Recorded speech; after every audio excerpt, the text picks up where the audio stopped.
विद्यार्थी मित्रांनो, आज आपण वर्ग 8वा विज्ञान या विषयामधला पहिल्या प्रकरणाचा अभ्यास करणार आहे. विद्यार्थी मित्रांनो, लक्षात घ्या, तुम्ही इंग्रजी माध्यमामध्ये विज्ञान शिकत असताना काही गोष्टी समजून घेणं फार आवश्यक आहे. कारण की तुम्हाला हा विषय इंग्रजी माध्यमातून शिकायचा आहे. मग हा विषय जर तुम्हाला इंग्रजी माध्यमामधून शिकायचा आहे तर तुम्हाला इंग्रजीचं ज्ञान असणं अतिशय आवश्यक आहे. तुम्हाला इंग्रजीमध्ये लिहिता आलं पाहिजे, इंग्रजीमध्ये तुम्हाला बोलता सुद्धा आलं पाहिजे. कारण तुम्हाला परीक्षेमध्ये जे उत्तरं आहे ती इंग्रजीमध्ये लिहायची आहे. बरेच वेळा आपण काय करतो की मराठी सगळी माहिती लक्षात ठेवतो आणि वेळेवर मग पेपर देत असताना आपल्याला पुष्कळशा समस्या येतात. म्हणून याच्यावर माझं मत असं आहे की इंग्रजी माध्यमातून शिकवत असताना जास्तीत जास्त इंग्रजीचा वापर जर आपण केला तर ती विद्यार्थ्यांना सवय लागते आणि त्यामुळे त्यांच्या समजण्यामध्ये, कारण आपण वारंवार जेव्हा इंग्रजीमध्ये बोलू तर ते विद्यार्थ्यांना समजेल आणि हळूहळू त्यांच्यामध्ये डेव्हलपमेंट येईल आणि ते निश्चितच इंग्रजीमध्ये तो विषय समजून घेतील किंवा त्या प्रश्नांची जे काही उत्तरं आहे ती इंग्रजीत लिहिण्याचा प्रयत्न करतील. म्हणून लक्षात घ्या, या ठिकाणी आपल्याला तुमच्या पाठातील पहिलं प्रकरण क्लासिफिकेशन ऑफ लिव्हिंग ऑर्गॅनिझम्स याच्यावरती आपल्याला आज हा लेसन घ्यायचा आहे. Now students, today we are going to learn how classification of plants takes place, or that is given in the book. How this process goes on, why classification of the animals is necessary.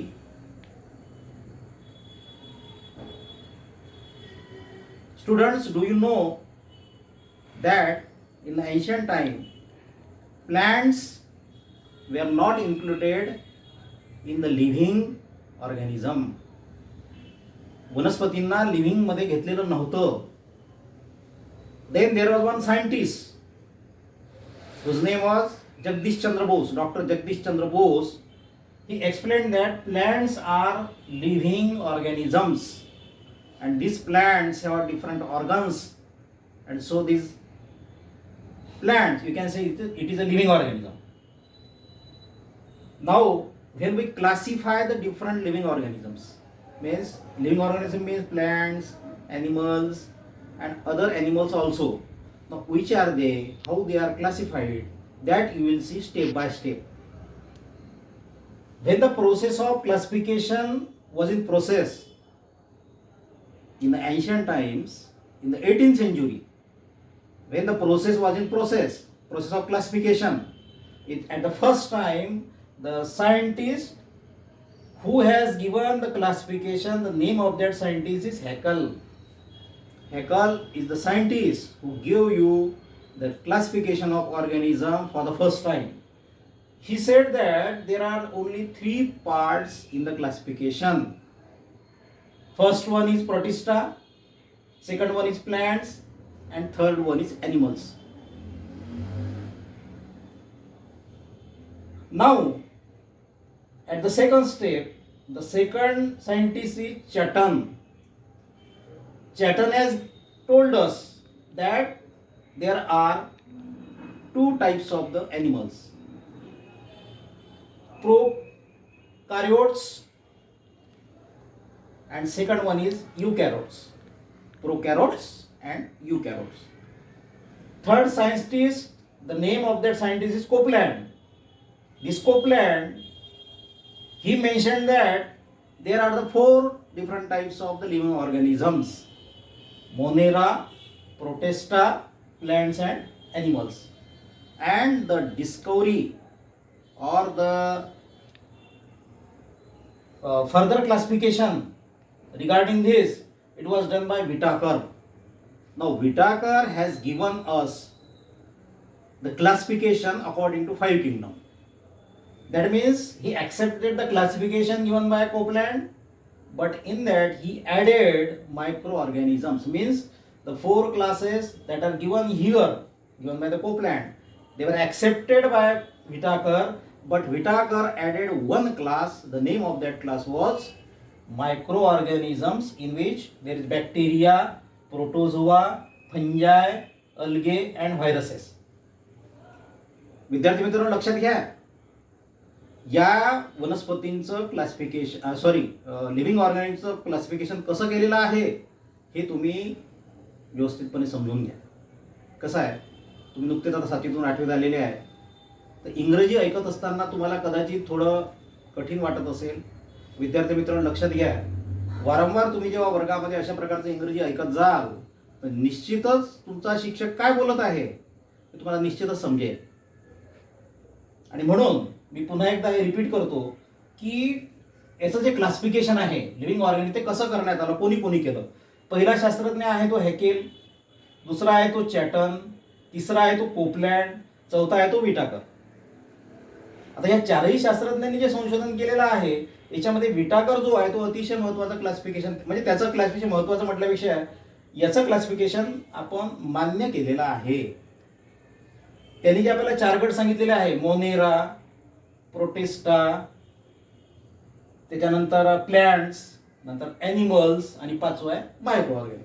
तर हे classification आपण मान्य केलेलं आहे. तर what is the reason of this?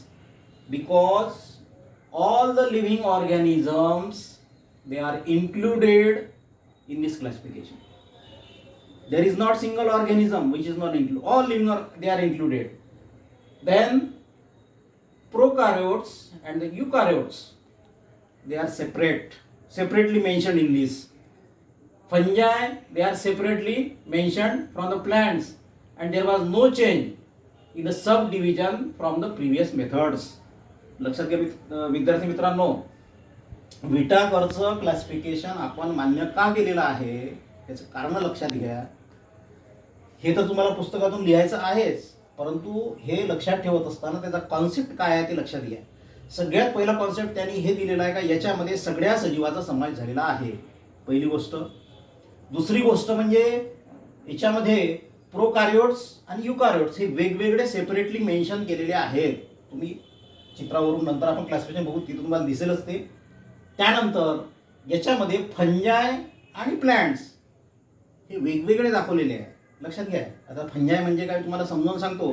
Mucor नावाची एक वनस्पती असा त्याचा उल्लेख केलेला आहे काही पुस्तकामध्ये, परंतु म्युकर हा फंजायमध्ये जरी येत असला तरी तो प्लॅन्ट्सपेक्षा वेगळा आहे आणि तो त्या वेगवेगळ्या गटामध्ये म्हणजे फंजायचा गट वेगळा केला आहे त्यांनी आणि प्लॅन्ट्सचा जो गट आहे तो वेगळा केलेला आहे, परंतु त्यांनी सब डिव्हिजनमध्ये कोणताही बदल केलेला नाही.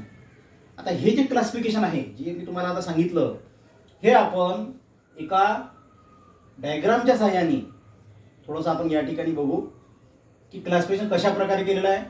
मी आताच सांगितलेलं आहे की आपल्या ऑर्गॅनिझमचे 2 प्रकार आहेत, एक आहे प्रोकॅरियोट्स आणि युकॅरियोट्स.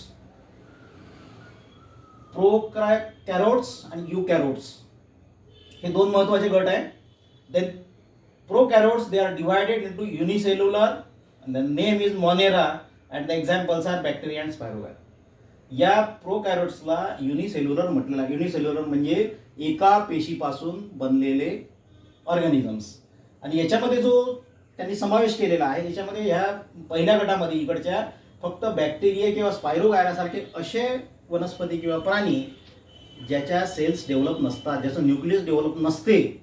जर न्यूक्लियस डेव्हलप नसेल तर अशा प्रकारचे प्राणी त्यांनी या पहिल्या गटामध्ये घेतले. हा जो दुसरा गट आहे युकॅरियोट्स, याच्यामध्ये त्या सेलमधला जर न्यूक्लियस जो आहे तो वेल डेव्हलप जर असेल तर दॅट इज नोन ॲज युकॅरियोट्स.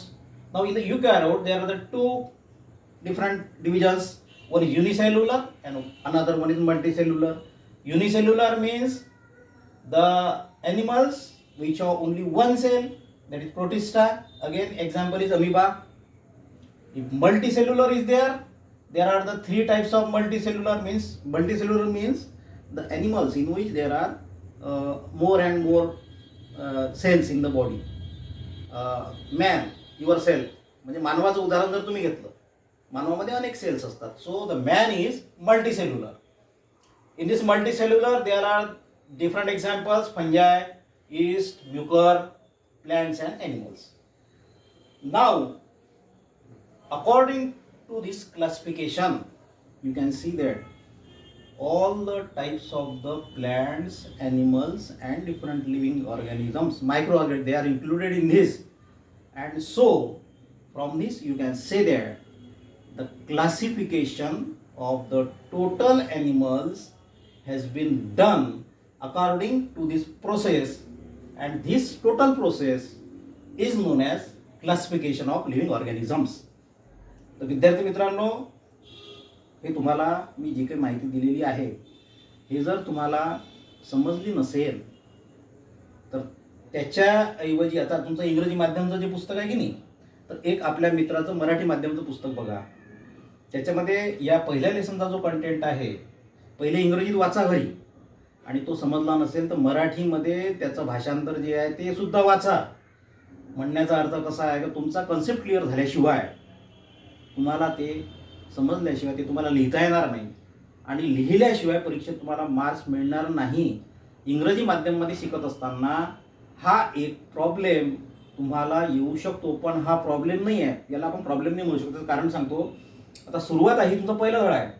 याच्यानंतर तुम्हाला अशा प्रकारचे धडे जेव्हा वारंवार शिक्षक तुम्हाला शिकवतील, त्यातले शब्द तुमच्या कानावर पडतील, आणि हे सगळे शब्द कानावर पडल्यानंतर तुम्हाला त्याची एक सवय होईल की सर तुम्ही इंग्रजी शिकवलं तरी चालते, काही प्रॉब्लेम नाही, असं तुम्ही स्वतः म्हणा. तर कसं आहे, आता हे पहिला लेसन आहे, आपला पहिली वेळ आहे. तुम्ही मात्र इंग्रजी ऐकण्याची सवय करा. कारण लक्षात घ्या, तुम्ही इंग्रजी माध्यमामध्ये शिकत आहे, आणि इंग्रजी माध्यमामध्ये शिकायचं असेल तर उत्तर हे इंग्रजीत लिहायची आहे. म्हणून हे तुम्हाला फार आवश्यक आहे की तुम्ही या सगळ्या दिलेल्या गोष्टींचा घरी अभ्यास करा, त्याच्या पुस्तकातून वाचा, आणि वाचल्यानंतर फक्त 3 प्रश्नांची उत्तरं लिहा की what is the difference between plants and animals. शांततेने ऐका. What is the difference between plants and animals. Second question is what is the difference between unicellular and multicellular animals. Unicellular and multicellular animals. And third one is what are the benefits of Whittaker method. या 3 प्रश्नांची उत्तरं तुम्ही शोधा. हे जे प्रश्न आहेत तुम्हाला जर दिसत नसतील तर मी एका कागदावर तिथे लिहून तुमच्या व्हॉट्सअप ग्रुपवर पाठवून देईल. परंतु हे लक्षात घ्या की ही जी माहिती तुम्हाला सांगण्यात आलेली आहे, या संपूर्ण याचा अभ्यास करा, आणि नंतर आपण या पाठामधली जी काही उरलेली माहिती आहे ती आपण पुढील तासिकेमध्ये नक्की पाहू.